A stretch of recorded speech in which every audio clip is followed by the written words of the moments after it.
में भी बस सेवा शुरू कर दी गई। कोरोना वायरस की वजह से लागू किए गए लॉकडाउन के बाद राज्य में बस सेवाओं पर रोक लगा दी गई, जिसके शुरू होने की जानकारी मिलते ही अमृतसर बस अड्डे पर चहल पहल बढ़ गई और लॉकडाउन में फंसे लोग अपने गांव लौटने के लिए बस अड्डे पहुंच गए। इन यात्रियों ने बस सेवा शुरू होने पर खुशी भी जताई। बहुत ਵਧੀਆ ਲੱਗ ਰਿਹਾ ਵਾ, ਵਧੀਆ ਕੀਤਾ ਇਹਨਾਂ ਨੇ, क्योंकि मैं 3 महीनों तो इधर फंसी हुई अमृतसर अपने पेके। आज मैं फाइनली सौरे चली हूं। बस स्टेशन पर एक दूसरे से दूरी बनाए रखने के लिए कई निशान भी बने हुए नजर आए और यात्रियों को बस में बैठाने से पहले उनकी स्क्रीनिंग भी की गई।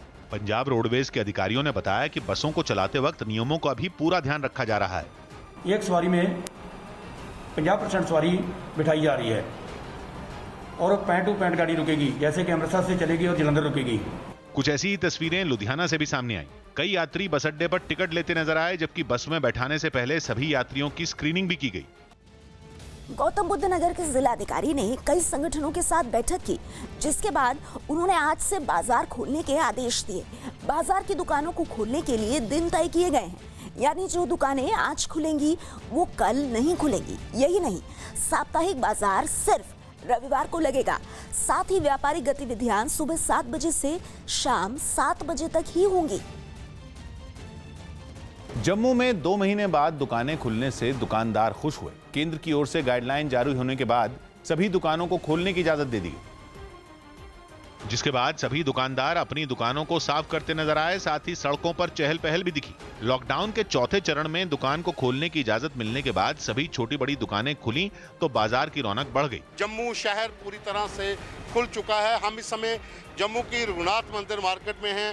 लोग जो हैं वो दुकानें खोल रहे हैं। काफी समय से ये दुकानें लॉकडाउन के चलते बंद पड़ी थी। लंबे समय के लॉकडाउन के बाद बाजार में जब सभी दुकानें खुली तो दुकानदार बेहद खुश हुए। स्थिति सामान्य हो जाएगी तो चलो हमारा जो खर्चा पानी दोबारा चलना शुरू हो जाएगा। लेकिन वहीं कुछ दुकानदारों को ये भी शिकायत है कि पर्यटकों के नहीं आने से उन्हें अच्छी आमदनी नहीं हो पाएगी। सारा बाजार जो है टूरिस्ट बेस पे ही है। टूरिस्ट आएगा तो काम चलेगा, नहीं तो समझो ऐसे ही बैठे हैं। बताया जा रहा है कि कई शर्तों और नियमों के साथ दुकानें खोलने की इजाजत दी गई है और दुकानदारों को नियमों का सख्ती से पालन करना होगा। राजस्थान के जोधपुर रेलवे स्टेशन पर एक बड़ा हादसा सामने आया, जहां अचानक रेलवे स्टेशन पर खड़ी ट्रेन की बोगी में आग लगने से अफरा तफरी मच गई। आग इतनी भयानक थी कि देखते ही देखते आग ने 7 की बोगियों को चपेट में ले लिया। आग लगने से बोगी जलकर राख हो गई। हालांकि बाद में इस आग पर काबू पा लिया गया।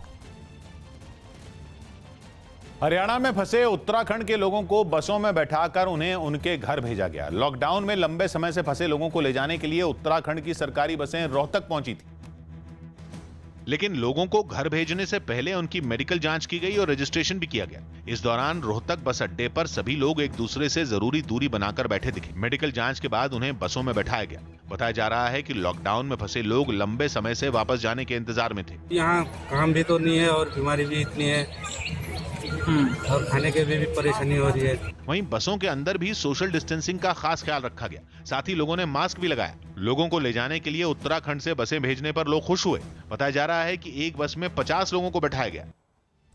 गुजरात के सूरत में जान जोखिम में डालकर कुछ मजदूर चलती ट्रेन पकड़ते नजर आए। ये मजदूर उत्तर प्रदेश जाने वाली ट्रेन को पकड़ने के लिए स्टेशन पर पहुंचे थे, जहां ट्रेन के पहुंचते ही मजदूरों ने प्लेटफॉर्म पर दौड़ लगानी शुरू कर दी। ट्रेन की रफ्तार काफी तेज थी, जिसकी अनदेखी करके मजदूर ट्रेन के साथ साथ दौड़ते रहे और मौका मिलते ही एक मजदूर ट्रेन पर चढ़ गया। इसके ठीक बाद एक और मजदूर भी ट्रेन पर चढ़ गया। ट्रेन के गेट पर खड़े कुछ लोगों ने भी मजदूरों को हाथ देकर अंदर खींच लिया। इसी तरह कई मजदूर ट्रेन पर चढ़ने में कामयाब हो गए।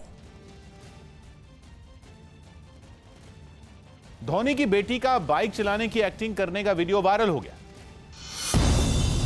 महेंद्र सिंह धोनी की बेटी जीवा का अपने पापा की बाइक चलाने की एक्टिंग करने का एक वीडियो सोशल मीडिया पर वायरल हो गया।